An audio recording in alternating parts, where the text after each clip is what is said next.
Assalamualaikum warahmatullahi wabarakatuh.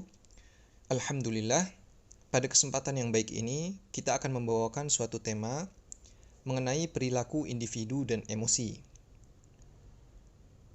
Pembahasan materi kali ini merupakan bagian dari tugas besar mata kuliah perilaku organisasi yang diampu oleh Ibu Weni Desti Febrian.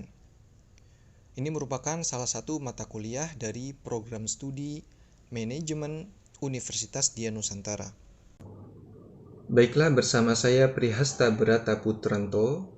Pertama-tama kita akan membahas mengenai apa pentingnya pembahasan perbedaan individu dan emosi dan apa korelasinya dengan perilaku organisasi.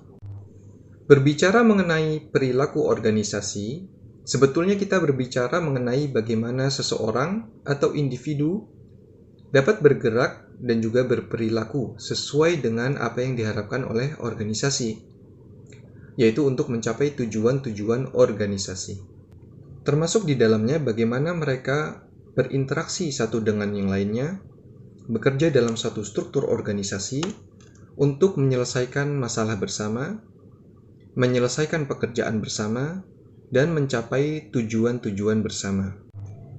Dalam pembahasan kali ini, kita akan lebih jauh membahas mengenai apa saja definisi dan makna dari individu dan juga emosi, apa saja perbedaan yang ada di dalamnya, kemudian ciri-cirinya, dan apa implikasi dan juga aplikasi dalam menjalankan sebuah organisasi. Individu adalah bagian terkecil dari sebuah kelompok masyarakat. Dia tidak bisa lagi dibagi ke dalam bagian yang lebih kecil lagi. Individu berasal dari kata Yunani, yaitu individuum, yang artinya tidak terbagi. Adapun dalam ilmu sosiologi, individu artinya seseorang atau organisasi yang tidak terkait dengan organisasi lainnya dalam perilaku, pikiran, maupun tingkah laku. Dari pembahasan berbagai aspek perkembangan individu, paling tidak ada dua faktor yang paling menonjol. Yang pertama yaitu dari pewarisan secara biologis dan sosiologis. Yang kedua yaitu dalam pola perkembangan manusia. Dalam pola pewarisan manusia secara biologis dan sosiologis, artinya manusia itu semenjak lahirnya sudah memiliki kecenderungan yang berbeda-beda. Orang yang memiliki kekuatan fisik tentu memiliki temperamen yang berbeda dengan orang yang fisiknya lemah.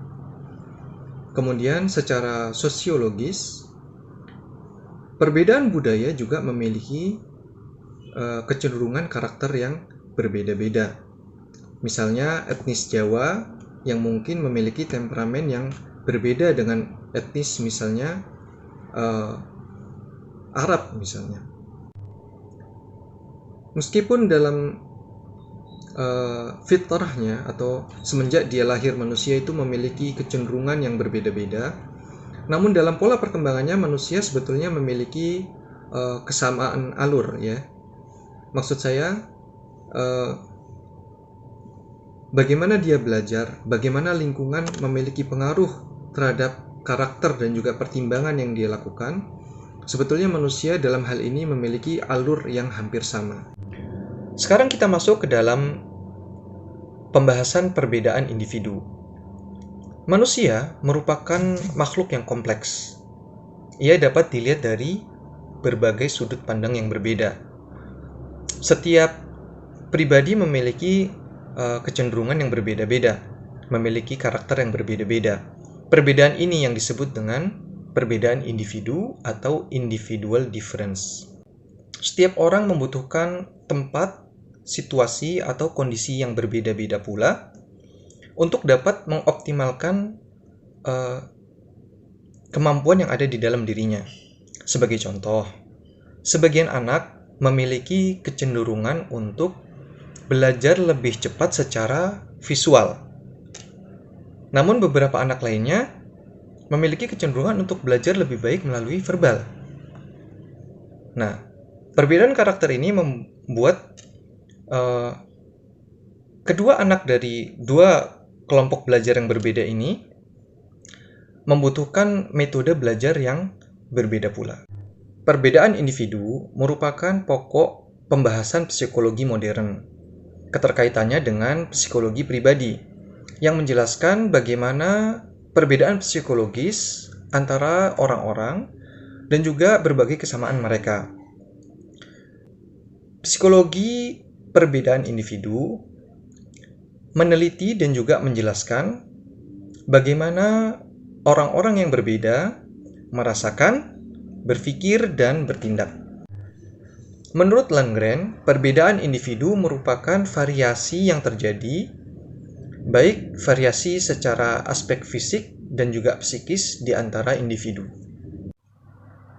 Baik, bersama saya Lutfi Asmul Fauzi. Di sini saya akan menjelaskan tentang sumber perbedaan individu, di mana ada dua faktor, yaitu faktor bawaan dan faktor lingkungan. Faktor bawaan adalah faktor biologis yang diturunkan melalui pewarisan genetik oleh orang tua. Warisan genetik ini dimulai saat pembuahan.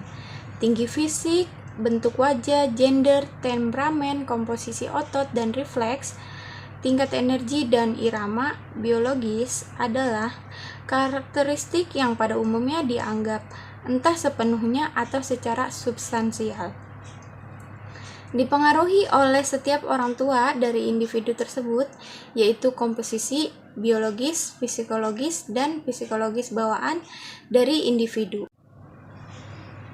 Faktor lingkungan mengacu pada segala sesuatu yang berada di luar individu.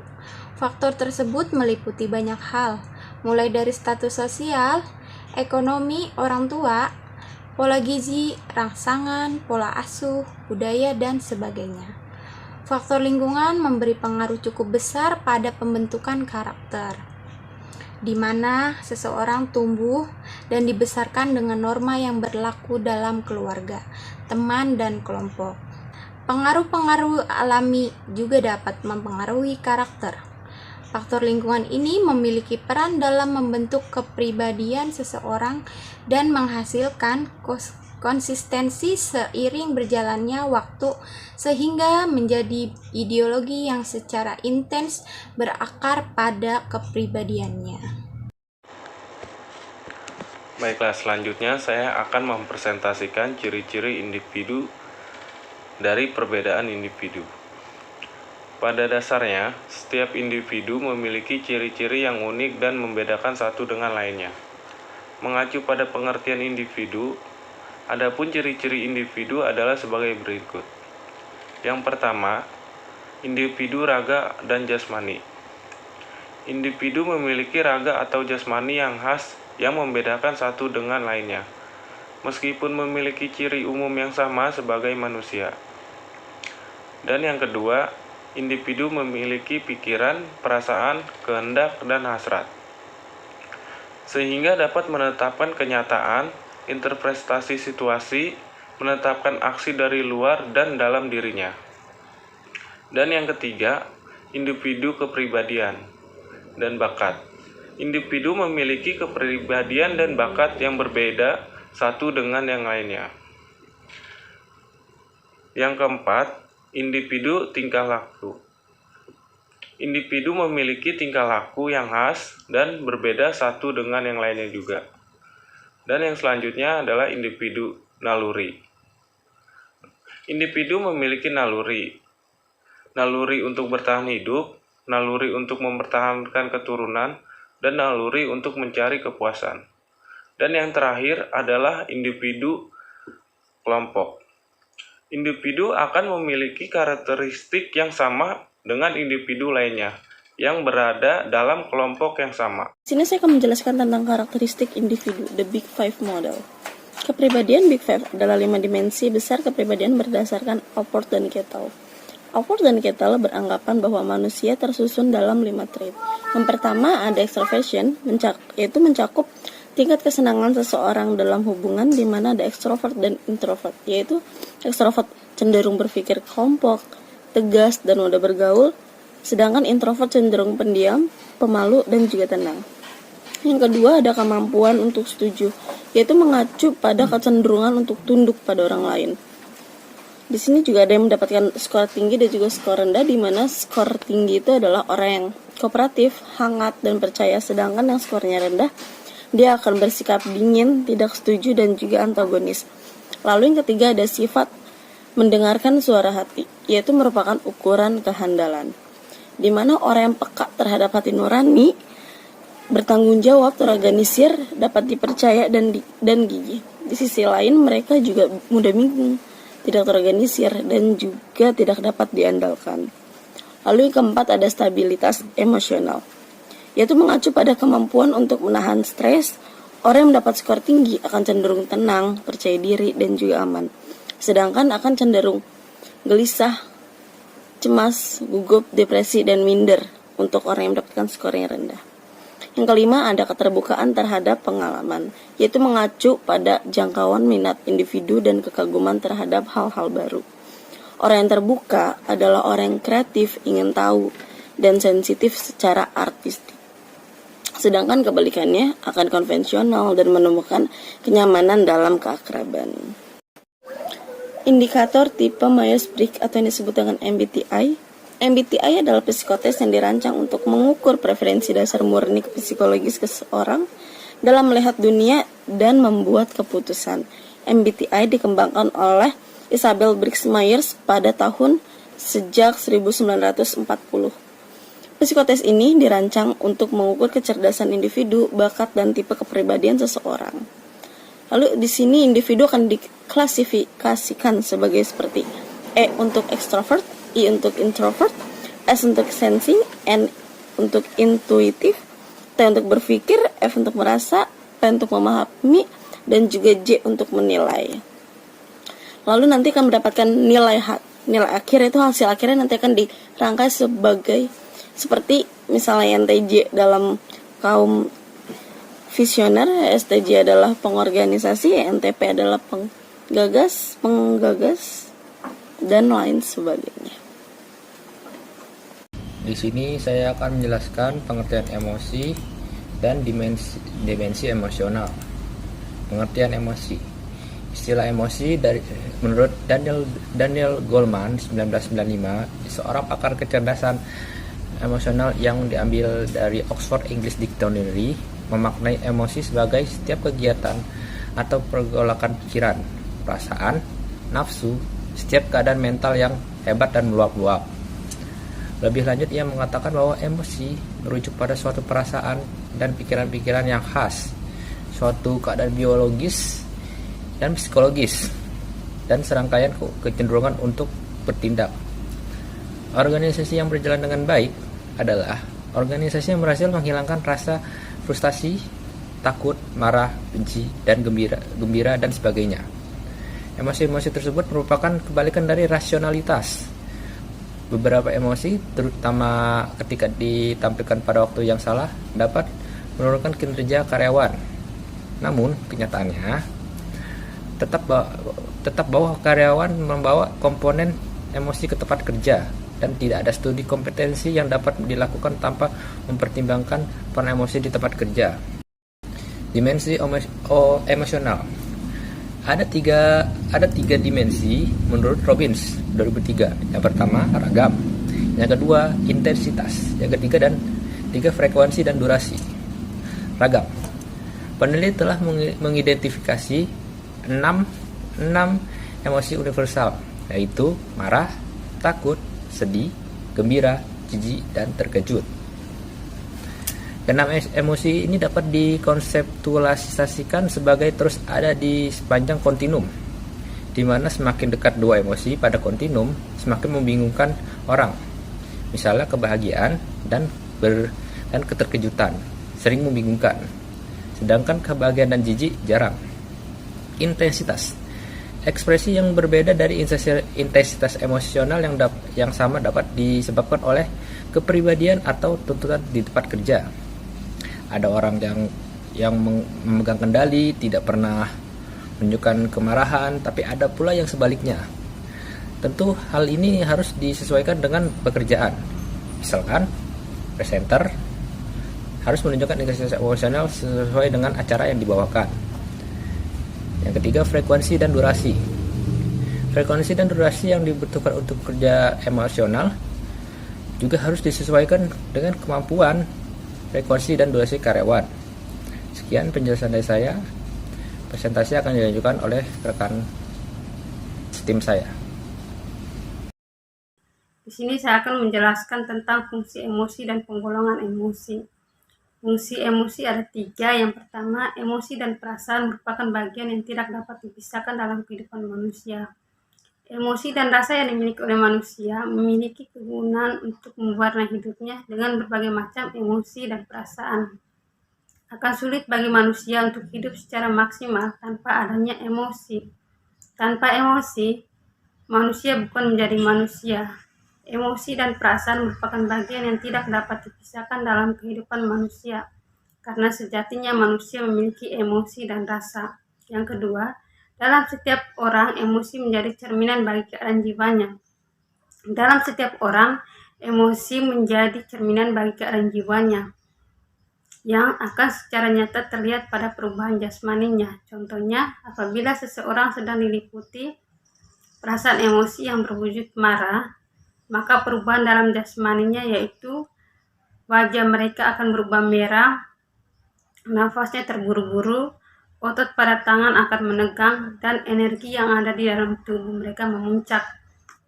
Yang ketiga, dalam mempertahankan hidup, emosi manusia tidak hanya memiliki fungsi untuk bertahan hidup, namun emosi juga dapat sebagai pembangkit energi.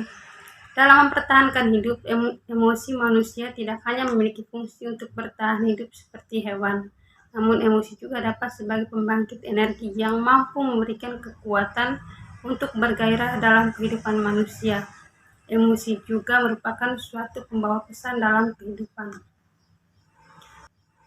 Penggolongan emosi. Penggolongan emosi ada 4. Yang pertama, emosi senang.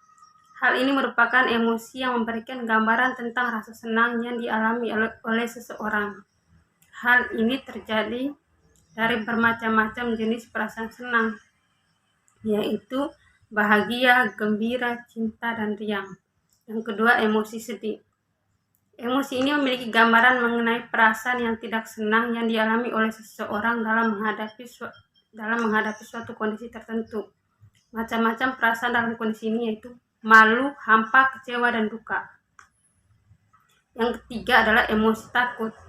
Hal ini merupakan kondisi yang mana ada gambaran rasa tidak senang yang dijalani oleh seseorang, baik itu terhadap hal yang berasal dari luar diri maupun yang ada di dalam diri sendiri. Untuk emosi rasa takut yang berasal dari hal di luar diri, misalnya takut akan perampok, takut pada hewan buas dan begal. Sedangkan untuk perasaan takut yang berasal dari hal yang ada di dalam diri sendiri, misalnya takut tidak naik kelas, takut untuk mencoba, dan lain-lainnya. Yang keempat adalah emosi marah. Dalam emosi marah terdapat gambaran mengenai perasaan terhalangnya pemuasan terhadap suatu objek, misalnya keadaan lingkungan, hubungan sosial, perilaku orang, dan peristiwa.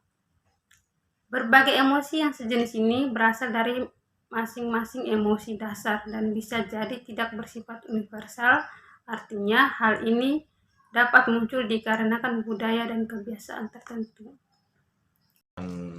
Presentasi dari kelompok saya terkait masalah karakteristik emosi.